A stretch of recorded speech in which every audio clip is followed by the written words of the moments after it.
ces nouvelles technologies, l'expérience utilisateur dans un monde virtuel, digital. Les rendez-vous de la tech avec CDC Informatique. Bonjour et bienvenue dans les rendez-vous de la tech, le podcast de CDC Informatique. Je suis Audrey Bénard et je travaille au service communication. Aujourd'hui, dans cet épisode des rendez-vous de la tech, le numérique responsable. Dérèglement climatique, pollution diverse, surexploitation des ressources naturelles, la planète souffre et le numérique est montré du doigt. On le sait, on le constate, l'écosystème mondial lié au numérique contribue de manière de plus en plus importante aux divers déséquilibres environnementaux et sociaux. Vous aviez honte de prendre l'avion ?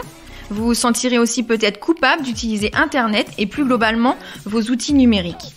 En effet, l'écosystème numérique mondial est à l'origine de près de 4% des émissions de gaz à effet de serre sur la planète et on devrait assister à un doublement de cette empreinte carbone d'ici 2025. Mais alors, comment agir ? Comment réagir pour devenir plus vertueux ? Concrètement, que peuvent mettre en place les entreprises du secteur pour limiter les effets, voire même inverser la tendance ? Nous parlerons aujourd'hui avec mes invités des actions concrètes que regroupe le numérique responsable, ainsi que des approches venant se greffer naturellement à cette démarche, l'accessibilité numérique par exemple. Car l'enjeu est bien que l'usage du numérique dans sa globalité devienne synonyme d'inclusion et non d'exclusion. Et sans attendre, pour commencer, j'accueille Abdel Bekali, Henri Petit et Delia Garbarini. Les rendez-vous de la tech avec CDC Informatique. Bonjour à tous les trois. Bonjour. Abdel et Henri, vous êtes chargés de projet RSE chez CDC Informatique. À l'heure actuelle et depuis plusieurs années maintenant, la transition numérique et le combat pour l'environnement deviennent des enjeux de société.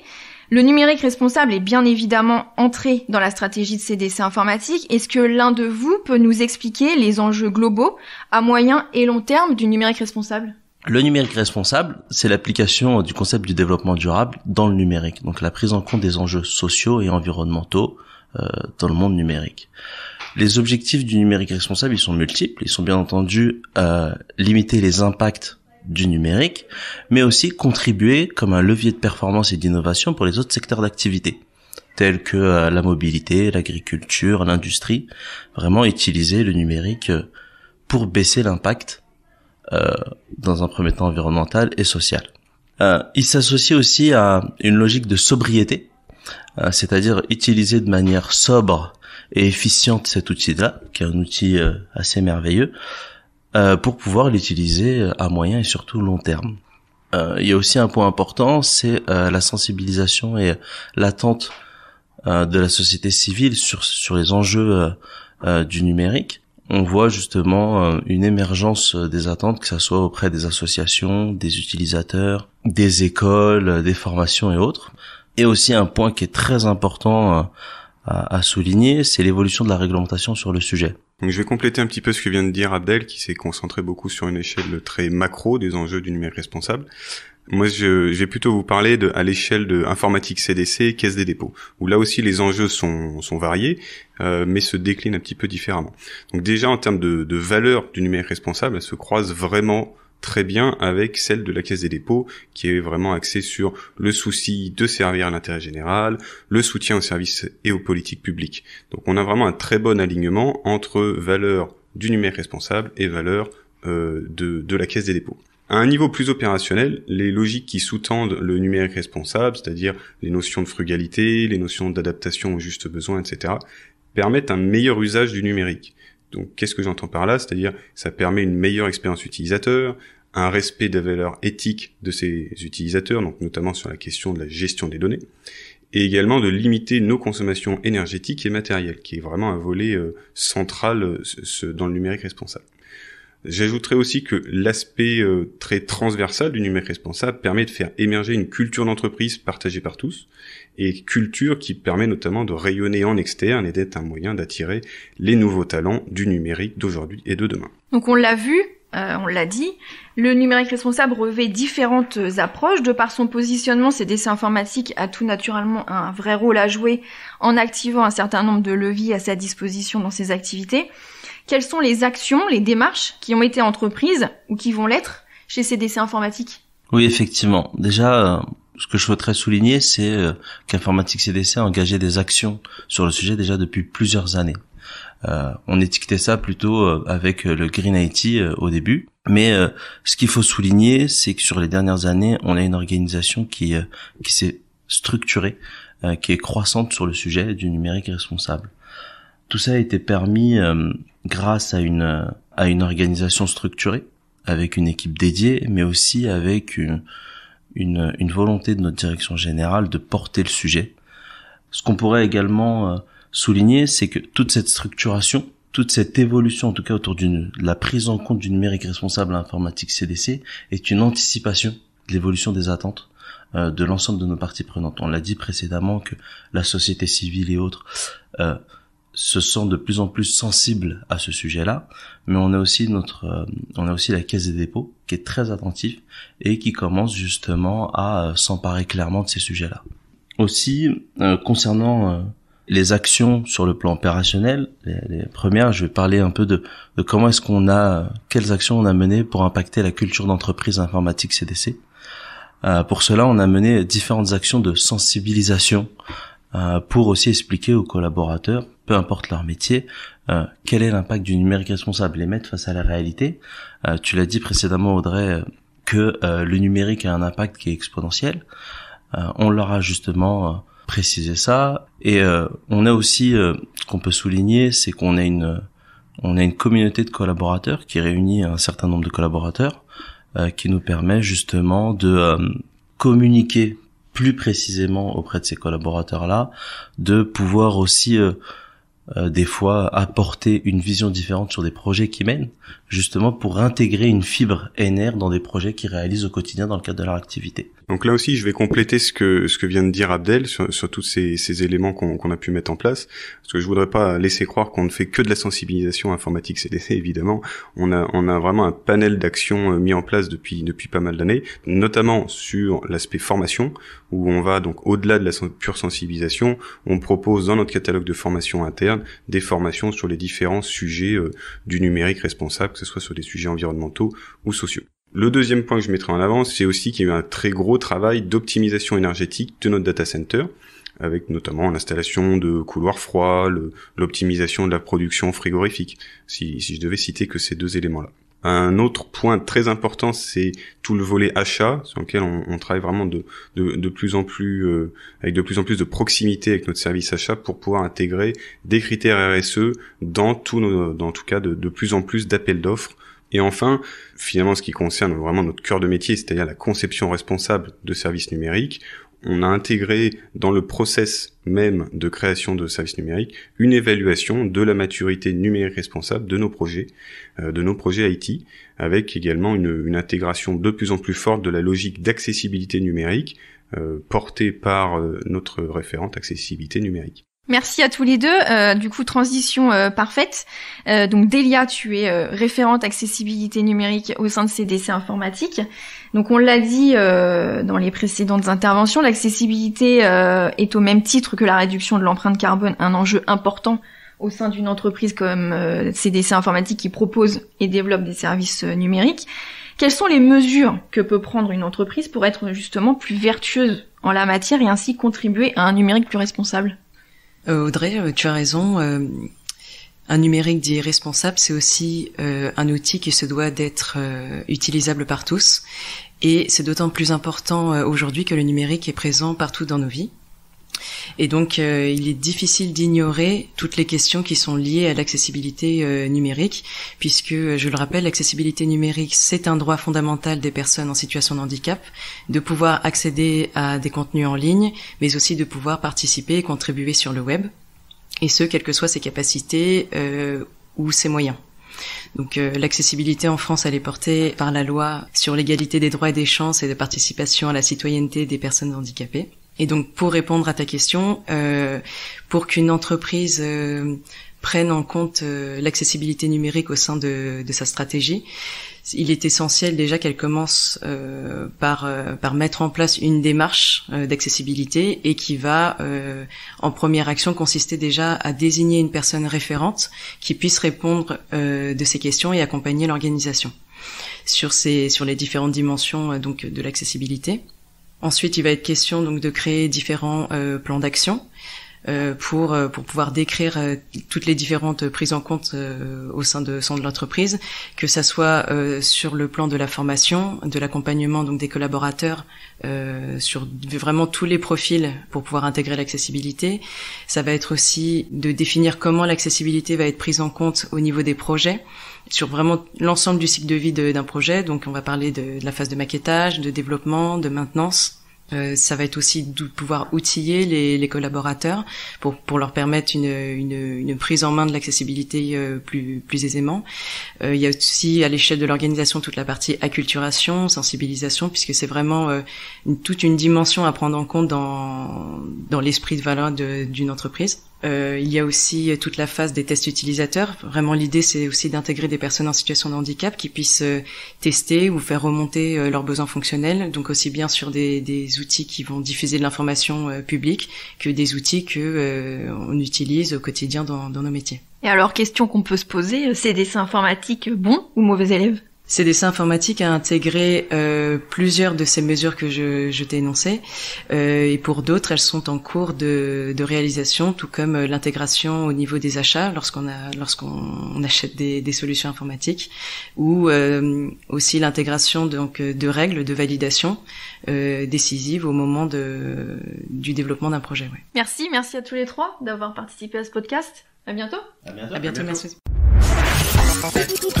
Les rendez-vous de la tech avec CDC Informatique.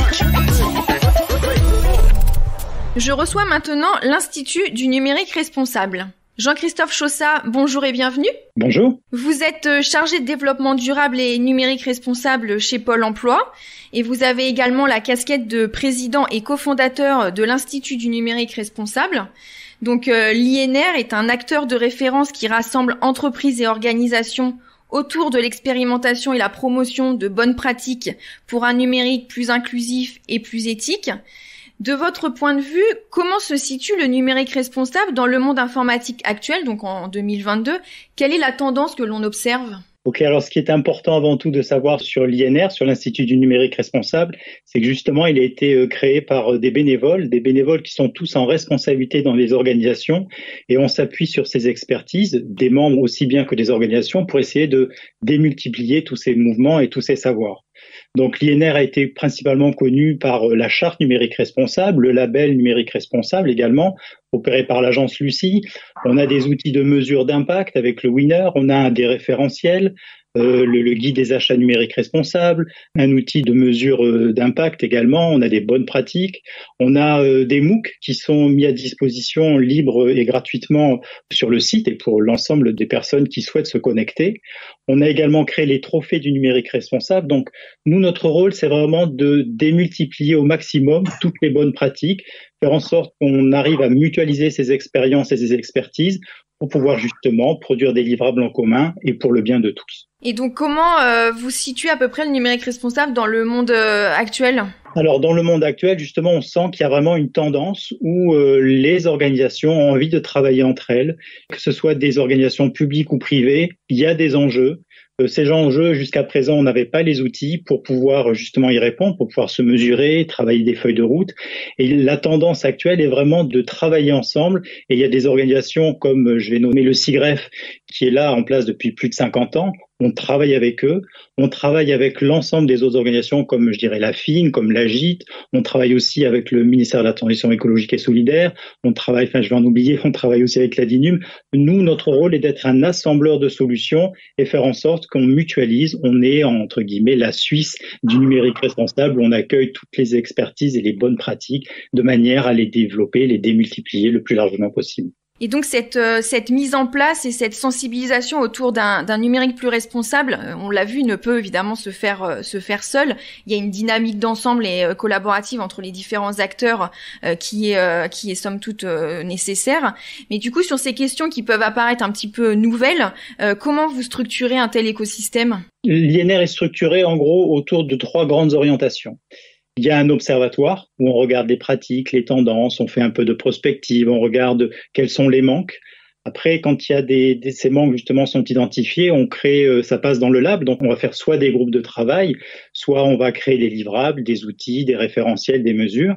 Et après, l'idée, c'est de les déployer à travers l'académie. Donc, avec l'académie, on fait des formations, on monte en compétences des personnes, ce qui fait qu'on est vraiment dans une logique pareille des 3 P, aussi avec une vision planète, prosperity et puis people, avec aussi une vision sur les objectifs de développement durable de l'ONU qui structure l'ensemble des démarches que l'on peut mettre en œuvre, toujours avec une vision analyse du cycle complet, donc de la fabrication jusqu'à la fin de vie, évidemment en intégrant les impacts sur la biodiversité. Donc j'insiste vraiment sur le fait qu'il faut que l'on travaille ensemble, tous ensemble, au regard des enjeux et de l'urgence planétaire. Ça servira à rien qu'une entreprise se démarque des autres sur ses performances en numérique responsable ou qu'un expert se dégage aussi par rapport aux autres. À l'échelle de la planète, ça n'aura aucune portée. Et ce qu'il faut bien se rendre compte, c'est que les initiatives, les innovations et les expertises de chacun d'entre nous doivent être mises en commun justement pour que l'on progresse tous les uns avec les autres. Et je ne sais pas si je donnais l'exemple justement du guide des achats numériques responsables où au départ c'est Informatique, Caisse des dépôts et consignations qui avait initialisé le sujet sur le guide des achats. Pôle emploi, on l'a repris pour ajouter des extraits de cahier des charges et au final ce document on l'a porté à la direction des achats de l'État et à la DINUM et ils en ont fait un référentiel d'achat public. Enfin, on en a fait ensemble un référentiel d'achat public après 1 an de travail. Et c'est vraiment dans cet objectif où l'INR s'est effacé devant le mieux-disant et ce référentiel, il sert aussi bien au public et au privé et c'est vraiment notre rôle de faire en sorte que les bonnes pratiques numériques responsables se déploient le plus largement possible. Je vais vous poser une petite question subsidiaire là. Est-ce que justement vous voyez une tendance où les entreprises se lancent davantage dans ce cercle un peu plus vertueux qu'est le numérique responsable? Vous voyez un changement un petit peu de mentalité, dirons-nous? Alors, ce qu'on voit dans le changement de mentalité, c'est au niveau de la signature de la charte numérique responsable. La première opération que l'on a faite, c'était de l'informatique, c'était des DSI en gros qui l'a signé ou des représentants de DSI. Et sauf La Poste justement où c'était Muriel Barnéou qui est la responsable de l'engagement sociétal du groupe La Poste. Et plus ça va, plus cette signature de charte est effectuée par les plus hauts dirigeants et rentre dans la stratégie des organisations et dépasse le cadre même d'une DSI. Et c'est aussi notre objectif à venir, c'est faire en sorte que ce sujet du numérique responsable, on puisse vraiment l'inclure dans une stratégie RSE et dans une stratégie d'organisation. Un grand merci Jean-Christophe pour cet éclairage. Merci, au plaisir. Donc pour continuer sur cette thématique du numérique responsable, j'accueille maintenant Anne Tosolino. Les rendez-vous de la tech avec CDC Informatique. Anne Tosolino, bonjour et merci de votre présence. Bonjour Audrey. Vous êtes directrice de projet RSE Gouvernance numérique responsable au sein du groupe La Poste et vice-présidente cofondatrice de l'Institut numérique responsable. Donc le groupe La Poste, s'il est encore nécessaire de le présenter, est un opérateur de services de proximité humaine français et international. Vous êtes engagé dans une démarche pour un numérique responsable depuis 2011 maintenant, signataire de la charte numérique responsable, cofondateur et membre de l'INR. Vous avez reçu également le label numérique responsable de niveau 2. Qu'est-ce qui vous a poussé à vous engager si tôt dans une telle démarche ? Alors c'est une vieille histoire, Audrey. Donc ça émane principalement à l'époque, donc en 2009, de la stratégie RSE de l'organisation, qui souhaitait commencer à mesurer l'impact de son activité dans son écosystème. Donc 2009, le temps qu'on réfléchisse effectivement au fait que ça pouvait aussi concerner les systèmes d'information, nous avons mis en place en 2011 un comité numérique responsable qui regroupait les principaux acteurs des DSI, donc des directions de systèmes d'information effectivement du groupe La Poste, avec les responsables sociétaux et environnementaux, donc la RSE, ça s'appelait pas encore l'engagement sociétal, pour réfléchir à comment on peut mesurer l'impact de l'informatique. Et on visait surtout à mesurer finalement l'impact du parc informatique. Et puis, parallèlement en extérieur, on benchmarkait avec d'autres grands groupes et on a fondé autour d'experts et du numérique responsable de l'époque justement un outil de mesure et de maturité de nos pratiques. Et on s'est dit, nous, Club Green IT, finalement, il faut pas que ça concerne que l'impact environnemental, et puis ça doit pas que concerner les grandes organisations, mais bien tout type d'organisation, tout le monde. Ça avait un devenir en fait, et donc on a cet effet effectivement créé fin 2018. Pour le début de l'année 2019, l'Institut du numérique responsable, que je vice-préside, on va le dire comme ça aujourd'hui. Donc on le voit, là, vous venez de le dire justement, le numérique responsable constitue au sein du groupe La Poste une véritable brique de la stratégie. Est-ce que vous pouvez nous dire quels sont les bénéfices qu'apporte une telle démarche à une organisation comme la vôtre, et comment vous sensibilisez vos parties prenantes, qu'elles soient internes ou externes, sur ce sujet très stratégique? Alors je dirais, pour commencer, une des 6 valeurs importantes du groupe La Poste dans son histoire, c'est l'ouverture, c'est-à-dire porter un regard neuf sur la société, sur son écosystème, pour essayer de répondre aux besoins, d'être à l'écoute. Et donc effectivement, ce qu'on a fait avec finalement un nouveau plan stratégique dans lequel ont été associées les parties prenantes, et dans lequel effectivement est ressorti ce besoin-là d'un numérique responsable. Alors sur l'aspect numérique uniquement, je détaille pas le reste, mais donc on en est venu à se dire et à prendre l'engagement ferme, puisque nous avons changé de statut également, nous sommes entreprise à mission maintenant, donc de prendre un engagement qui était spécifique au numérique pour qu'il soit inclusif, éthique et frugal. Alors je le dis parfois dans le désordre, mais comme tout le monde, mais c'est les 3 piliers importants. Donc oui, le numérique responsable est beaucoup plus ancré dans la stratégie. Alors les bénéfices, si je peux résumer, c'est répondre à nos parties prenantes. Donc forcément, ce qui est intéressant, c'est d'abord nous, organisation, d'être exemplaire, c'est-à-dire que d'être aligné avec ce qu'on veut être, donc avec nos valeurs, c'est logique. C'est aussi parce que c'est nos clients, c'est une marque de différenciation aujourd'hui. C'est aussi parce qu'ils nous le demandent, et souvent on gagne des marchés grâce à ça. Encore, alors je dis malheureusement toujours, c'est toujours différenciant aujourd'hui malheureusement, mais demain ça devrait devenir la norme.